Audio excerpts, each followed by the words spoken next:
as a whole.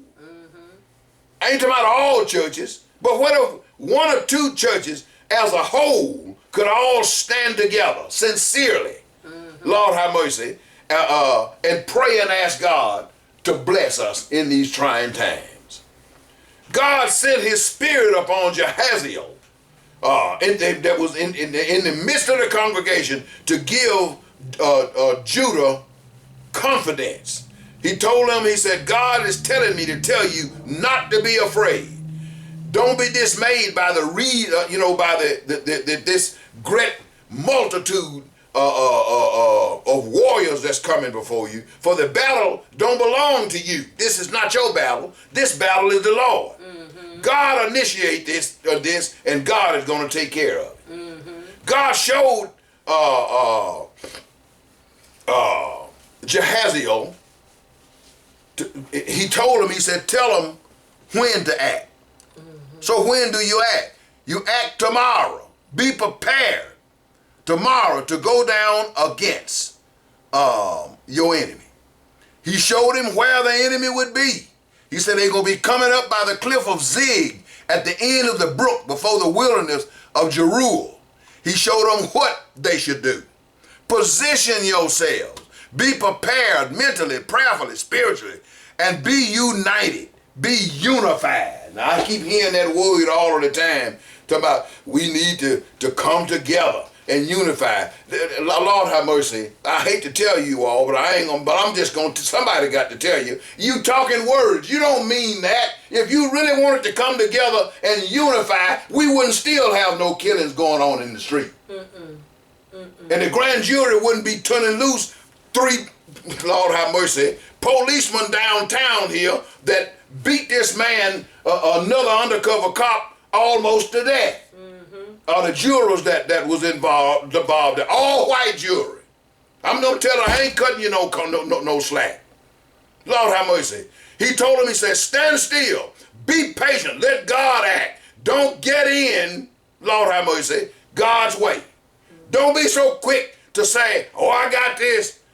Wait on God. A lot of us need to consider that. Wait on God instead of saying, oh, no, ain't no problem, I got this. No, you don't. All of Jerusalem stood up and they shouted with a loud voice, and they rose up early the next morning and they went down into the wilderness of Tekoa. Jehoshaphat told the people to believe in the Lord and you shall be established. He appointed singers to praise the beauty of God's holiness and to say, praise the Lord, for his mercy endures forever. When these people began to sing praises and give praises to the Lord, it caused the enemies, the Ammonites, the Moabites, and the Edomites, they got confused. They began ambushing each other and turning against each other. They was confused. They was already afraid and fearful of the Lord, and they destroyed each other. And Judah never had to lift a hand in the battle. Ain't that something? You don't have to wait till the battle is over. You can shout now. Lord have mercy. Despite the number of your enemies, their influence, their power, Satan cannot save those whom God has appointed to ruin. I don't care how you try.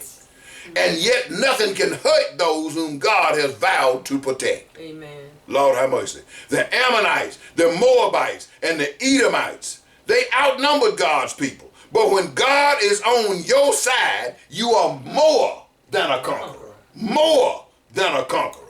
God's message today is telling us we don't have to wait until the battle is over. We can just start shouting right now. Right now. Lord have mercy. God is going to make this situation right. Yes, he is. Lord have mercy. The battle is not yours. It belonged to God. Ahab tried to trick his friend, but he found out that God guides the outcome of our destiny. You can set it up and try to trick whoever you want to, but God is in control. God looks out and he takes care of his own. Yes, he does. In our clothing, Lord have mercy, Christians and friends, we are in a battle right now. And God is telling us to hold on to your faith. The murders, the hatred, the disparity, the malice, and division around us, that's a trick that Satan is using to alienate man from God. That's Satan's greatest trick, and that's his greatest aim. Our battle did not originate with white nationalists. It didn't originate with white supremacists. It didn't originate with the KKK and other hate groups. But Lord have mercy, but our battle is against powers and principalities, rulers of darkness of this world, and spiritual wickedness in high places. These are the things that's inspiring the white nationalists, the white supremacists, and the KKKs and the other hate groups that we have today. We must take up the whole armor of God. Lord have mercy, truth, righteousness, the gospel, faith, salvation, and the word of God, that we might stand in these evil days. God don't want us to be afraid. All right. He don't want us to go along with the system. Oh, well, don't worry about the voting down there in Georgia. Somehow God will work it out. Well, you do. That's why you go to vote. Amen. Lord have mercy. You don't just go along with stuff just to keep the peace. God wants us to stand, truly stand in unity and in truth, in prayer and in faith, because the battle is not yours, it belongs to the Lord. My job today is to tell you about it. It's your job to listen to what God is saying. He will tell you who your enemy is. He will tell you when to act. He will tell you where to find help. He will tell you how to identify your enemy and what to do when you're in despair. Things, Lord have mercy, Reverend Condon used to say it all the time. He said, things rarely work out according to plan. But we must not let anything or anybody cause us to form an alliance with the ungodly. Amen. Christians and friends, when we align ourselves with the ungodly, we put ourselves, we put our family, and we put God's people at the risk of forfeiting blessings and forfeiting the peace of God that he has reserved and laid up for us. If we continue to walk in the counsel of the ungodly, if we continue to sit in the seat of the scornful, continue to stand in the way of sinners, we will find ourselves suffering from the poison that we are eating from the evildoer's tree. Lord have mercy. I'm glad today, Christians and friends, that God guides the outcome of our destiny. I'm glad his son Jesus suffered and died that I might have life. I'm glad he died, decided to drink that bitter cup up on the cross at Calvary. I'm glad he didn't come down that my soul and your soul would not be lost. I'm glad he decided to go down in that cold and that dark grave. But most importantly, I'm glad he rose on that third day's morning that my soul and your soul might be saved. Amen. Hallelujah. Invitation is extended. If you haven't got acquainted with Jesus, if you don't know where your destiny is headed, if they say you don't know what's up, you need to get to know Jesus. Amen. Amen. Lord have mercy. If you get to know Jesus, when he comes back for the church, not only will you know what's up, but you can go up. Amen. And we can all be caught up in the air. Hallelujah. To meet Jesus and see him face to face. Hallelujah. I don't know about you, but I don't intend to be late. Hallelujah. And I hope I can see you standing at the gate. Yes. But I'm going to be there waiting for my crown. Yes, Lord. And my royal robe. Yes.